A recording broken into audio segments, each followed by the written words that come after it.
30 करोड़ रुपए मिलेंगे सिर्फ एक लाइट को देखने के लिए कि वो सही से काम करती है। लेकिन अनफॉर्चुनेटली अच्छी खबर यहीं खत्म होती है। ये सब जानने के बाद आप में फिर भी हिम्मत है इस जॉब को अप्लाई करने की? मैं तो कभी।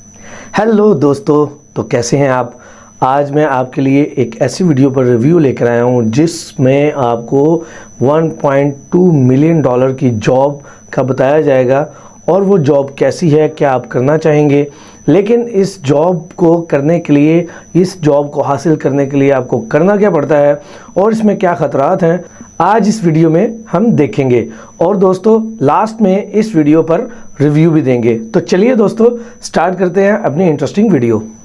1.2 मिलियन डॉलर की एनुअल सैलरी यानी 30 करोड़ रुपए मिल रहे हैं सिर्फ इस लाइट हाउस को गार्ड करने के। क्या आप में हिम्मत है ये जॉब करने की? आपका कोई बॉस नहीं होगा जो नजर रखेगा आप पे जब आप यहाँ काम। बॉस भी कोई नहीं है। जब दिल करे आप आराम से सो सकते हो, आराम से उठो, व्यू एंजॉय करो। वाह क्या बात है।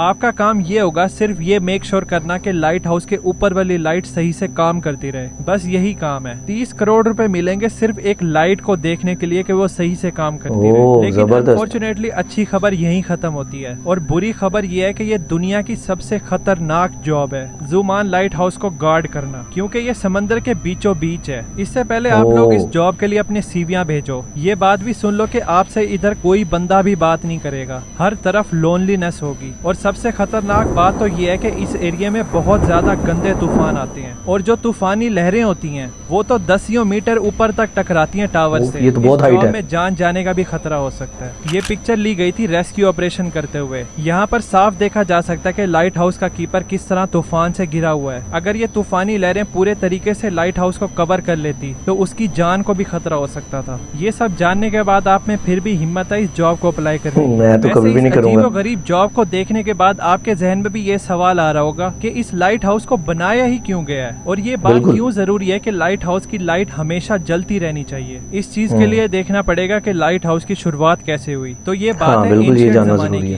जब सफर करने के लिए ना ही रोड्स हुआ करते थे और ना ही कोई गाड़ियां। तो लंबे सफर करने के लिए सबसे बेस्ट तरीका था पानी। एक बंदा था जिसका नाम था कैप्टन मार्सियस। ये बड़ा ही जबरदस्त सेलर था और अपने खतरनाक समुद्री सफर के बारे में जाना जाता था। इसके साथ एक इंसिडेंट होने वाला था। शिप्स तो पहले जमाने में लकड़ियों की होती थी। तो एक रात कैप्टन पानी में बहुत ही अंधेरे वाली जगह से गुजर रहे थे। पानी के नीचे बड़ी बड़ी रॉक्स थी जिससे इनकी शिप टकराती है। शिप में सुराख हो गया और वो उलट भी गई और इनको बहुत ज्यादा नुकसान हो जाता है। इस इंसिडेंट के बाद कैप्टन मार्सियस ने सोचा कि इस प्रॉब्लम का कोई ना कोई सोल्यूशन जरूर होगा जो इनको इस किस्म के खतरे से वार्न कर सके। अब ये तो हो गई एक प्रॉब्लम। दूसरी प्रॉब्लम यह है कि आपको पता है कि ओशियन बहुत ज्यादा बड़ा है और पैसिफिक ओशियन तो बस छोड़ ही दो। अगर हम पूरी दुनिया का लैंड एक जगह इकट्ठा कर दें 7 कॉन्टिनेंट्स को मिला के तो भी पैसिफिक ओशियन ज्यादा बड़ा होगा। इसको छोड़ो, अगर हम 5 मून्स भी इस एरिया में रख दें तो भी पैसिफिक ओशियन ज्यादा बड़ा होगा। अब आइडिया हो गया होगा आपको कि ये कितना बड़ा ओशियन है। जब पुराने जमाने में सेलर इस ओपन पानी में सफर करते थे तो उनको कुछ भी नहीं पता होता था कि अगली जमीन कितनी दूर है और इवन उसका रास्ता किधर से है। नेविगेशन उस दौर में दुनिया का सबसे बड़ा मसला था। जीपीएस या कोई एडवांस सिस्टम तो होता नहीं था जो सेलर्स को गाइड कर सके रास्ते के बारे में। जीपीएस इन्वेंट हुआ था 1973 में और पब्लिक के लिए अवेलेबल था 1978 में। कभी कभी गूगल मैप्स पे भी हम लोग टर्न को स्क्रीन पे देखने के बावजूद भी गलत मोड़ लेते हैं। फिर ये सही बात है, मेरे साथ भी हुआ होंगे। तो इन सेलर्स को सूरज पे रिलाई करना पड़ता था, सितारों पे रिलाई करना पड़ता था और शुरुआत के कुछ पुराने लोग इसी को फॉलो करते थे ना खत्म होने वाले समंदर को पार करने के लिए। सिर्फ इस नेविगेशन की वजह से 3-4 मुसीबतें और आ जाती थी, जैसे कि कैप्टन एलएस को आई थी। पुराने जमाने में कैप्टन अपने क्रू के साथ पैसिफिक ओशियन क्रॉस कर रहे थे तो रात में एकदम से बादल आ जाते हैं जिसकी वजह से सितारे छुप जाते हैं, जिनको ये देखकर रास्ते का पता लगा रहे थे। और फिर समंदर के इस हिस्से में बहुत तेज तूफान आता है तो ये लोग रास्ता भटक जाते हैं। जब सुबह होती है तो ये लोग ओपन ओशियन में लॉस्ट हो गए थे। क्रू के पास ना ही कुछ खाने के लिए बचा था और ना ही कुछ पीने के लिए। भूख और प्यास की वजह से क्रू का बुरा हाल होता है। आपको भी पता होगा कि ओशियन का पानी हम इंसान नहीं पी सकते क्योंकि ये बहुत नमकीन होता है। इसके पीने से इंसान की मौत भी हो सकती है। तो ये लोग पानी में होने के बावजूद भी प्यासे थे। बहुत सारे क्रू मेंबर्स मर गए थे। कैप्टन को बहुत मुश्किल से लैंड मिला था और फाइनली ये लोग वहाँ पर जाकर स्टॉप करते हैं। अब दुनिया के सबसे पहले लाइट हाउस की शुरुआत होने वाली थी। इजिप्ट में मेडिटेरेनियन सी के साथ था एंशिएंट सिटी ऑफ अलेक्जेंड्रिया। वहाँ का रूलर था फिटोलमी the second फिलाडेल्फियस।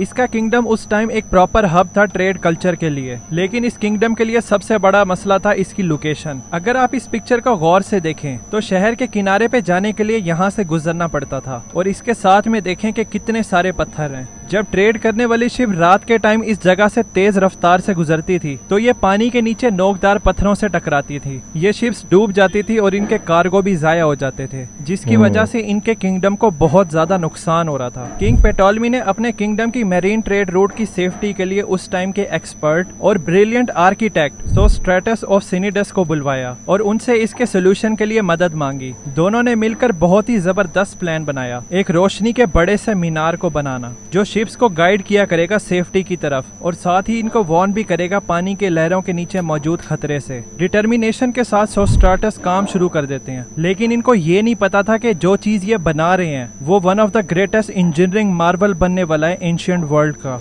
The Feroz of Alexandria. Alexandria के साहिल पे आइलैंड ऑफ फेरोज के ऊपर ये लाइट हाउस चमकती हुई बुलंदियों पे पहुंच गया। इसकी हाइट थी 384 फीट और इसको व्हाइट मार्बल से बनाया गया था। इस लाइट हाउस के ऊपर बहुत बड़ी आग जलती थी जिसको हर वक्त ऑयल और लकड़ी की सप्लाई मिलती रहती थी। इस लाइट हाउस को दुनिया के 7 एंशिएंट अजूबों में से एक भी माना गया था, लेकिन सिर्फ इसके साइज की वजह से ये लाइट हाउस अमेजिंग नहीं था, बल्कि इसके पीछे इसका जीनियस डिजाइन भी था। सोस्ट्राटस ने लाइट को और ज्यादा बढ़ाने के लिए मिरर और लेंस का सिस्टम भी बनाया था, जिसकी मदद से मीलों दूर जहाज को भी इसकी रोशनी आराम से दिखाई देती थी। जैसे ही लाइट हाउस के बनने की बात फैलती है तो दूर के सेलर्स ने सुकून का सांस लिया। अब उन लोगों को इस लाइट हाउस की वजह से अलेक्जेंड्रिया के पास पथरीले पानी को नेविगेट करने की जरूरत ही नहीं पड़नी थी। तो ये दुनिया का पहला लाइट हाउस एक सेफ्टी का सिंबल बन गया था सेलर्स के लिए, और यहाँ से फिर लाइट हाउस का कॉन्सेप्ट पूरी दुनिया में फैल गया। पहले तो ये लाइट हाउस समंदर के किनारों पे बना करते थे, लेकिन जब वक्त के साथ साथ दुनिया भर में ट्रेड बहुत ज्यादा शुरू हो गई तो समंदर के बिजी ट्रेड रूट के बीच में जिधर रॉक्स पानी के ज्यादा करीब होती थी और जिन रॉक से शिप को ज्यादा खतरा होता था कि ये कहीं इनको डुबा ना दें, उन जगहों पर भी लाइट हाउस बनना शुरू हो गए थे। इसी वजह से समंदर के बीचों बीच डिफरेंट लोकेशन पर आपको ये लाइट हाउस देखने को मिलेंगे। शुरू में इन लाइट हाउस पर आग जलती थी, लेकिन ये कोई आइडियल सिचुएशन नहीं थी कि रोज लकड़ियां, ऑयल और कोल को हर वक्त इस्तेमाल, बहुत ज्यादा ईंधन इस्तेमाल होता होगा। कैंडल्स, गैस लैंप और ऑयल लैंप्स आ गए थे, लेकिन आग की लाइट इतनी ज्यादा ब्राइट नहीं होती थी। जब इलेक्ट्रिसिटी प्रोड्यूस हुई थी और लाइट बल्ब की इन्वेंशन होती है तो ये लाइट हाउस भी इलेक्ट्रिक बल्ब पर शिफ्ट होना शुरू हो गए थे, क्योंकि इनकी लाइट ज्यादा होती है। लेकिन फिर भी लाइट हाउस इस लाइट को मीलों दूर किस तरह रिफ्लेक्ट करते हैं, इसका जवाब है ये लेंसेज। 1800 तक इन रिफ्लेक्टर को लाइट सोर्स के पीछे लगाया जाता था, लेकिन उस टाइम के इंजीनियर्स को एक बात पता चलती है कि लाइट को और ज्यादा फोकस किया जा सकता है कि लेंस को अगर हम लाइट के सामने रखें। लेकिन इसमें मसला ये था कि जितना मोटा लेंस होगा उतनी ही कम लाइट होगी। तो यहाँ पर आ जाते हैं फ्रेंच फिजिसिस्ट और इंजीनियर फ्रेस्नेल, जिनके पास बड़ा जबरदस्त सोल्यूशन था। इन्होंने लेंस को एक तो बारीक कर दिया और उसके डिजाइन को इस तरह बनाया था कि सारी लाइट एक ही पॉइंट पर फोकस कर रही थी। इस तरीके से फैली हुई लाइट को एक सिंगल डायरेक्शन में भेजा जा सकता था। आज मोस्टली लाइट हाउसेज में फ्रेस्नेल लेंसेज ही इस्तेमाल होते हैं। इस इनोवेशन ने लाइट हाउस को रेवोल्यूशनाइज कर दिया था और लाइट को मीलों दूर से आराम से देखा जा सकता था। तो इस तरह इन लाइट हाउस की मदद से शिप्स को खतरे का आराम से पता चल जाता था। तो वो जो वीडियो के शुरू में मैंने आपको जॉब बताई थी कि जुमान लाइट हाउस में रहने के लिए आपको 30 करोड़ रुपए मिलेंगे, सिर्फ आपने ये देखना कि लाइट हाउस की लाइट जलती रहे। अब भी क्या आप लोग इस जॉब को करने के लिए इंटरेस्टेड हैं? कमेंट्स में जरूर बताना। ये लाइट हाउस तो एंशिएंट जमाने में बना था और इसने पूरी दुनिया की मैरीन ट्रेड की सेफ्टी को रेवोल्यूशनाइज कर दिया था। ये तो एंशिएंट राजा की तरफ से बहुत अच्छा कदम होता है, लेकिन हर एंशिएंट राजा भी अच्छा नहीं होता, बल्कि इन्होंने तो जुल्म की हदें पार की हुई थी। ये राजा छोटे छोटे क्राइम्स पर ऐसी सजाएं देते थे जिनको देखकर आपके रोंगटे खड़े हो जाएंगे। इनकी इन्हीं 6 सजाओं पे मैंने ये वाली वीडियो बनाई है, आपको हाईली रिकमेंड करूंगा कि आप जरूर देखना। मिलते हैं फिर उस दौर में। Thanks for watching. जी तो दोस्तों, आपने वीडियो देखी और मैं भी इस वीडियो को देखकर बहुत ही शॉक्ड हूँ। 1.2 मिलियन आपको जॉब करने के पैसे मिलते हैं या नहीं है, आप इससे कमा सकते हैं, लेकिन इसमें जान का बहुत ज़्यादा खतरा है। तो मैं तो कभी भी ये जॉब नहीं करूँगा। ज़ाहिर आप ज़िंदा रहेंगे, आपकी सेहत ठीक रहेगी तो आप कमा सकेंगे और आगे बढ़ सकेंगे। बहुत से मौके लाइफ में मिलते हैं, लेकिन अगर हम लाइट हाउस की इन्वेंशन की बात करें तो वो बहुत ही ज़बरदस्त थी कि कश्तियाँ डूब जाया करती थी। छोटे छोटे जो बज़ाहिर नज़र नहीं आते थे पत्थर, वो पानी के अंदर मौजूद थे, तो कोई भी कश्ती या जहाज़ आता था उसको टकरा के तोड़ देते थे।